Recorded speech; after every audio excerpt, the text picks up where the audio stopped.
بسم اللہ الرحمن الرحیم ان اللہ لا يستحيي ان يضرب مثلا ما بعوضة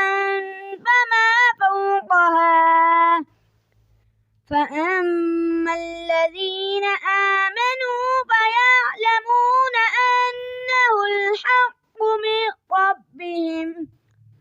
وأما الذين كفروا فيقولون ماذا أراد الله بهذا مثلا يضل به كثيرا ويهدي به كثيرا وما يضل به إلا الفاسقين۔ بے شک اللہ تعالیٰ نہیں شرماتا کہ بیان کرے مثال کسی مچھر کی یا اس سے بھی کمتر کسی چیز کی، پس اے پر وہ لوگ جو ایمان لائے پس وہ جانتے ہیں کہ بے شک یہ حق ہے ان کے رب کی طرف سے، اور اے پر وہ لوگ جنہوں نے کفر کیا پس وہ کہتے ہیں کیا ارادہ کرتا ہے اللہ تعالیٰ اس مثال کے ساتھ، گمراہ کرتا ہے بہت سوں کو اور ہدایت دیتا ہے بہت سوں کو، نہیں گمراہ کرتا مگر فاسقین کو، نافرمانوں کو۔ مثال ہمیشہ مضمون کی مناسبت سے دی جاتی ہے، اگر کسی حقیر و ذلیل چیز کی مثال دینی ہو تو کسی ایسی چیز سے دی جائے گی جو حقیر و ذلیل ہو۔ یہ کسی کلام کا عیب نہیں بلکہ اس کی فصاحت و بلاغت کی دلیل ہے، مگر یہ بات انہی کی سمجھ میں آتی ہے جو طالب حق ہوں اور حق پر ایمان لا چکے ہوں، لیکن جنہوں نے کفر کی قسم کھا رکھی ہے انہیں تو ہر بات اور ہر حالت میں اعتراض ہی کرنا تھا، جیسے انہوں نے یہاں اللہ تعالیٰ کی مچھر کی مثال پر بے تکی باتیں کرتے ہوئے اعتراض کیا۔ قرآن مجید کی یہی آیتیں جو طالب حق کو ہدایت بخشتی ہیں کہ ایسے لوگوں کے لیے مزید گمراہی کا سبب بن جاتی ہیں جنہوں نے ضد اور ہردرمی کی قسم کھا رکھی ہو، جنہوں نے یہ طے کر رکھا ہو کہ حق بات تو کسی صورت پہ ماننی ہی نہیں ہے، تو ان کے لیے یہ آیت گمراہی کا سبب بن جاتی ہیں، جبکہ حق کے طالب کے لیے یہی آیات جو ہے ہدایت کا ذریعہ بن جاتی ہیں۔ الذين ينقضون عهد الله من بعد ميثاقه ويقطعون ما أمر الله به أن يوصل ويفسدون في الأرض أولئك هم الخاسرون۔ وہ لوگ اللہ تعالیٰ کے مضبوط عہد کو توڑ دیتے ہیں اور اللہ تعالیٰ نے جن چیزوں کے جوڑنے کا حکم دیا ہے انہیں کاٹتے ہیں اور فساد کرتے ہیں زمین میں، یہی لوگ خسارہ پانے والے ہیں، نقصان اٹھانے والے ہیں۔ اس آیت میں عہد سے مراد اکثر مفسرین نے وہ عہد الست لیا ہے جس کا ذکر سورہ اعراف میں ہے، یعنی اللہ تعالیٰ نے انسان کو پیدا کرنے سے پہلے تمام روحوں کو جمع کیا، ان سے پوچھا کہ میں تمہارا پروردگار نہیں ہوں، سب نے اقرار کیا اور یہ عہد کیا کہ وہ اللہ تعالیٰ کی اطاعت کریں گے۔ پھر اس آیت میں عہد کو پختہ کرنے سے مراد ظاہر یہ ہے کہ ہر دور میں اللہ تعالیٰ کے رسول آتے رہے جو اس عہد کو یاد دلا کر اللہ تعالیٰ کے خالق اور مالک ہونے کی تصدیق کرتے رہے، اور اسی عہد کی ایک اور مراد وہ عملی اور خاموش عہد ہے جو ہر انسان پیدا ہوتے ہی اپنے خالق و مالک سے کرتا ہے۔ یہ ایسا ہے کہ جیسے ہر شخص جو کسی ملک میں پیدا ہوتا ہے اس ملک کا شہری ہونے کے ناطے یہ خاموش عہد کرتا ہے کہ وہ اس ملک کے قوانین کا پابند ہوگا، خواہ زبان سے اس نے کچھ بھی نہ کہا ہو، لیکن اس کا کسی ملک میں پیدا ہونا اس عہد کے قائم مقام ہے۔ اسی طرح کائنات میں جو شخص بھی پیدا ہوتا ہے وہ خود بخود اس عہد کا پابند ہو جاتا ہے کہ اپنے پیدا کرنے والے کی ہدایت کے مطابق زندگی گزارے گا۔ اب اس عہد کے لیے زبان سے کچھ کہنے کی ضرورت ہے ہی نہیں، غالباً اسی وجہ سے اگلی آیت میں باری تعالیٰ نے فوراً یہ ارشاد فرمایا کہ تم اللہ تعالیٰ کے ساتھ کفر کا طرز عمل آخر کیسے اختیار کر لیتے ہو حالانکہ تم بے جان تھے کہ اسی نے تمہیں زندگی بخشی، یعنی کہ اگر ذرا سا بھی غور کرو اپنی پیدائش پر ہی تو بھی یہ بات ہی تنہا کافی ہے کہ کس نے تمہیں پیدا کیا، تمہاری طرف سے یہ عہد و پیمان کہ تمہارے لیے ان نعمتوں کا اعتراف، اس کے بتائے ہوئے طریقے پر چلنا لازمی ہوگا، ورنہ یہ کون سی عقل اور کون سا انصاف ہے کہ پیدا تو اللہ تعالیٰ کرے اور فرمانبرداری اس کے بجائے کسی اور کی جائے۔ پھر اس خاموش عہد کو مزید پختہ کرنے سے مراد یہ ہے کہ اللہ تعالیٰ اپنے پیغمبروں کے ذریعے متواتر تمہیں اس عہد کی یاد دہانی کراتا رہا ہے، اور ان پیغمبروں نے وہ مضبوط دلائل تمہارے سامنے پیش کیے ہیں جن سے یہ عہد مزید پختہ ہو گیا ہے کہ انسان کو ہر معاملے میں اللہ تعالیٰ کی اطاعت کرنی چاہیے۔ وَيَقْطَعُونَ مَا أَمَرَ اللَّهُ بِهِ أَن يُوصَلَ، اس سے مراد رشتہ داروں کے وہ حقوق پامال کرنا جنہیں صلہ رحمی کہا جاتا ہے۔ یہاں اللہ تعالیٰ نے ان کافروں کی 3 صفات بیان کی ہیں۔ ایک یہ کہ وہ اللہ تعالیٰ کا کیا ہوا عہد توڑ دیتے ہیں، دوسرا یہ کہ وہ رشتہ داروں کے حقوق پامال کر دیتے ہیں، قطع رحمی کرتے ہیں، یعنی کہ صلہ رحمی کا اللہ تعالیٰ نے حکم دیا لیکن وہ قطع رحمی کرتے ہیں، یہ دوسری خصوصیت اللہ تعالیٰ نے، دوسرا عیب ان کا بیان کیا۔ اور تیسرا یہ کہ زمین میں فساد مچاتے ہیں۔ ان میں پہلی چیز اللہ تعالیٰ کے حقوق کے متعلق ہے، یعنی وہ اللہ تعالیٰ کے بارے میں وہ عقیدہ رکھتے ہیں جو رکھنا چاہیے اور نہ اس کی وہ عبادت کرتے ہیں جو ان پر فرض ہے۔ دوسری اور تیسری چیز کا تعلق حقوق العباد سے ہے۔ اللہ تعالیٰ نے مختلف رشتوں کے جو حقوق مقرر فرمائے ہیں ان کی ٹھیک ٹھیک ادائیگی سے ہی ایک پاکیزہ معاشرہ وجود میں آتا ہے۔ اگر ان رشتوں کو کاٹ کر باپ بیٹے، بھائی بھائی، شوہر اور بیوی ایک دوسرے کے حقوق کو پامال کرنا شروع کر دیں گے تو خاندانی نظام تباہ ہو جائے گا جس پر ایک صحت مند تمدن کی بنیاد قائم ہوتی ہے۔ لہٰذا اس کا لازمی نتیجہ زمین میں فساد کی صورت میں ہی نکلتا ہے۔ اسی لیے قرآن کریم نے رشتوں کو کاٹنے اور زمین میں فساد مچانے کو سورہ محمد کی آیت نمبر 22-26 سے بھی ایک ساتھ ملا کر ذکر فرمایا ہے کہ زمین میں فساد برپا نہ کرو۔ كيف تكفرون بالله وكنتم أمواتا فأحياكم ثم يميتكم ثم يحييكم ثم إليه ترجعون۔ کس طرح تم کفر کرتے ہو اللہ کے ساتھ،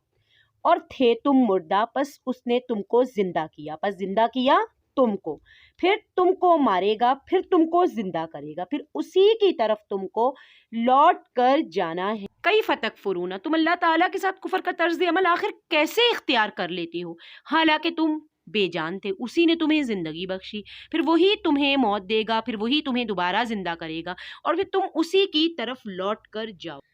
هو الذي خلق لكم ما في الأرض جميعا ثم استوى إلى السماء فسواهن 7 سماوات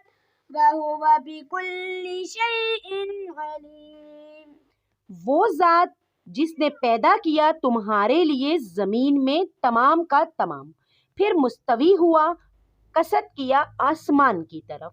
پس برابر کیے 7 آسمان، اور وہ ہر چیز کو جانتا ہے، ہر چیز کا جاننے والا ہے۔ انسان کو اس آیت میں توجہ دلائی جا رہی ہے کہ وہ کائنات کی جتنی چیزوں کو استعمال کرتا ہے، ان سے فائدہ اٹھاتا ہے، سب کی سب اللہ تعالیٰ کی عطا فرمائی ہوئی ہے، ان میں سے ہر چیز اس کی توحید کی گواہی دے رہی ہے، اس کے باوجود اس کے ساتھ کفر کا رویہ اختیار کرنا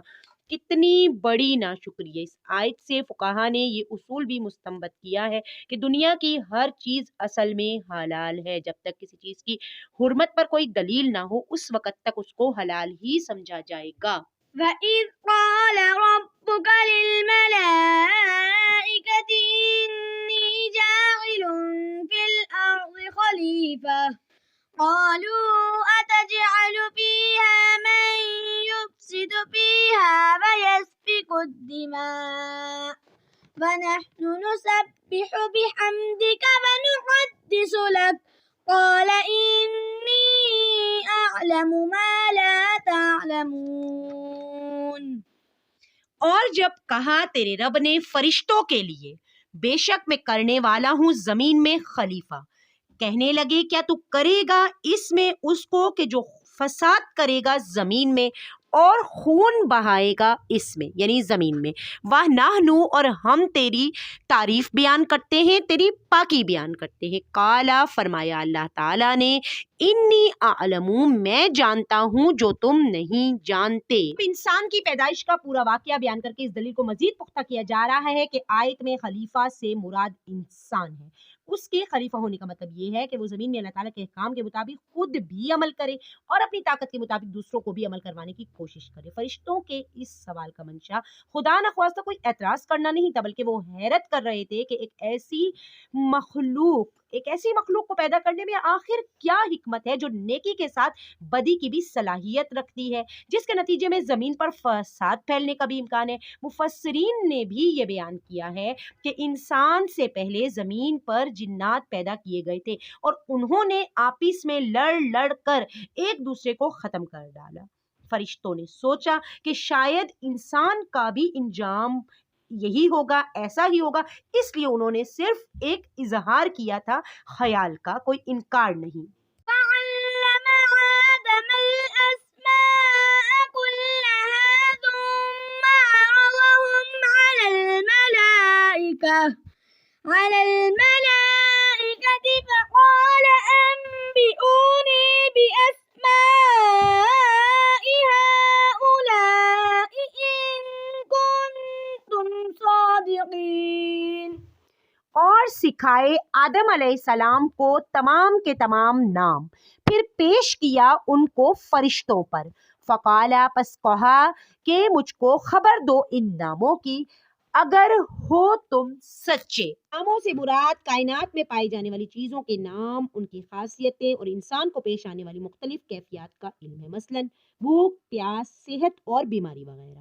اگرچہ آدم علیہ السلام کو ان چیزوں کی تعلیم دیتے وقت فرشتے بھی موجود تھے، لیکن چونکہ ان کی فطرت میں ان چیزوں کی پوری سمجھ نہیں تھی، اس لیے جب ان کا امتحان لیا گیا تو وہ جواب نہیں دے سکے۔ اس طرح اللہ تعالیٰ نے عملی طور پر انہیں یہ باور کروا دیا کہ جو کام اس نئی مخلوق سے لینا مقصود ہے وہ فرشتے نہیں کر سکتے، انجام نہیں دے سکتے۔ تو اس طرح فرشتوں کا امتحان لیا گیا اور اس طرح سے انسان جو اپنے امتحان میں کامیاب ہوا۔ قالوا سبحانك لا علم لنا إلا ما علمتنا إنك أنت العليم الحكيم۔ انہوں نے کہا یعنی فرشتوں نے کہا آپ پاک ہیں، ہمیں کوئی علم نہیں مگر جو علم آپ نے ہمیں سکھایا، بے شک کہ آپ جاننے والے، حکمت والے۔ یہ معلوم ہوتا ہے کہ یہ نام صرف حضرت آدم علیہ السلام کو سکھائے گئے تھے اور فرشتے اس تعلیم میں شریک نہیں تھے۔ اس صورت میں اس سے ناموں کا پوچھنا یہ بتانے کے لیے کہ تم میں وہ صلاحیت نہیں رکھی گئی جو آدم علیہ السلام کی تخلیق سے مقصود ہے۔ دوسرا احتمال یہ بھی ہے کہ آدم علیہ السلام کو سکھاتے وقت فرشتے موجود تھے، لیکن چونکہ ان میں ان باتوں کو سمجھنے یا یاد رکھنے کی صلاحیت نہیں تھی، اس لیے وہ امتحانات کے جوابات نہیں دے سکے۔ اس صورت میں ان کے جواب کا حاصل یہ ہوگا کہ ہمیں وہی علم حاصل ہو سکتا ہے جو آپ یعنی کہ اللہ تعالیٰ انہیں دینا چاہیں اور اس کی صلاحیت ہمارے اندر یعنی ان فرشتوں کے اندر پیدا کریں۔ یہی ان فرشتوں کا جواب تھا۔ قال يا آدم أنبئهم بأسمائهم فلما أنبأهم بأسمائهم قال ألم أقل لكم إني أعلم غيب السماوات والأرض وأعلم ما تبدون وما كنتم تكتمون۔ اللہ تعالیٰ نے آدم علیہ السلام سے فرمایا، اے آدم اب تم ان کے نام بتاؤ۔ جب انہوں نے نام بتا دیے تو فرمایا کہ کیا میں نے تمہیں پہلے نہیں کہا تھا کہ زمین اور آسمان کا غیب میں ہی جانتا ہوں اور میرے علم میں ہے جو تم ظاہر کرتے ہو اور جو تم چھپاتے ہو۔ وَإِذْ قُلْنَا لِلْمَلَائِكَةِ اسْجُدُوا لِآدَمَ فَسَجَدُوا إِلَّا إِبْلِيسَ أَبَى وَاسْتَكْبَرَ وَكَانَ مِنَ الْكَافِرِينَ۔ اور جب کہا ہم نے فرشتوں کے لیے سجدہ کرو آدم کے لیے، پس سجدہ کیا سب نے مگر ابلیس نے انکار کیا اور تکبر کیا اور ہو گیا کافرین میں سے۔ فرشتوں کے سامنے آدم علیہ السلام کی عظمت کا عملی مظاہرہ اور ان کا امتحان لینے کے لیے انہیں آدم علیہ السلام کو سجدہ کرنے کا حکم دیا گیا۔ یہ سجدہ تعظیم کا تھا، عبادت کا ہرگز نہیں۔ اللہ تعالیٰ کے سوا کسی اور کو سجدہ کرنے میں ممانعت ہے، شرک ہے، اور یہ سجدہ کروانا صرف تعظیم تھا۔ فرشتوں کو اس بات کی تلقین تھی کہ کائنات میں جو چیزیں ان کے اختیار میں دی گئی ہیں وہ انسان کے لیے مسخر کر دی گئی ہیں، یہ دیکھا جائے کہ کون ان کو صحیح استعمال کرتا ہے یا غلط۔ براہ راست سجدے کا حکم فرشتوں کو دیا گیا تھا، مگر اس میں تمام جاندار مخلوقات بھی شامل تھی۔ انسان کو اشرف المخلوقات کا درجہ دیا گیا، لہٰذا ابلیس جو جنات میں سے تھا اس پر بھی اس حکم کی تعمیل لازم تھی، لیکن جیسا کہ خود قرآن کریم میں دوسری جگہ پر بیان فرمایا گیا ہے کہ اس نے اس چیز سے انکار کر دیا، تکبر کیا اور ہو گیا کافروں میں سے، منکرین میں سے۔ قُلْنَا يَا آدَمُ اسْكُنْ أَنْتَ وَزَوْجُكَ الْجَنَّةَ وَكُلَا مِنْهَا رَغَدًا حَيْثُ شِئْتُمَا وَلَا تَقْرَبَا هَٰذِهِ الشَّجَرَةَ فَتَكُونَا مِنَ الظَّالِمِينَ۔ اور ہم نے کہہ دیا، اے آدم تم اور تمہاری بیوی جنت میں رہو اور جہاں کہیں سے کھاؤ چاہو بافراغت کھاؤ پیو، لیکن اس درخت کے قریب بھی نہ جانا ورنہ ہو جاؤ گے ظالمین میں سے۔ آیت میں یہ کون سا درخت تھا قرآن کریم نے اس کی وضاحت نہیں فرمائی، نہ اس کے جاننے کی ضرورت ہے، اتنا جان لینا کافی ہے کہ جنت کے درختوں میں سے ایک درخت تھا جس کا پھل کھانے سے انہیں روک دیا گیا تھا۔ بعض روایت میں یہ گندم کا درخت تھا، بعض میں انگور کا ذکر ہے۔ صدق اللہ العظیم۔ اس سلسلے کو سب دوستوں تک پہنچانے کے لیے ویڈیو کو لائک اور شیئر ضرور کریں اور چینل کو سبسکرائب کرنا بالکل بھی مت بھولیں۔ نیکسٹ ویڈیو تک کے لیے اللہ حافظ۔